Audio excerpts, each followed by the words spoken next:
চলে এলাম আমার অবসরে আপনাদের সঙ্গে কিছু কথা বলতে। আজ আলোচনা করব সুখ নিয়ে কিছু কথা। দেখুন, বাজারে গিয়ে যদি আমি বলি আমাকে 1 কিলো সুখ দাও, তাহলে কিন্তু আমি কোথাও সুখ কিনতে পাবো না।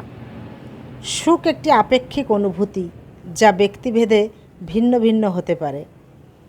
আনন্দ, উল্লাস, গর্ব বা কৃতজ্ঞতার মতো ইতিবাচক আবেগগুলো যখন নেতিবাচক আবেগের চেয়ে বেশি শক্তিশালী হয়, তখন আমরা নিজেদের সুখী মনে করি।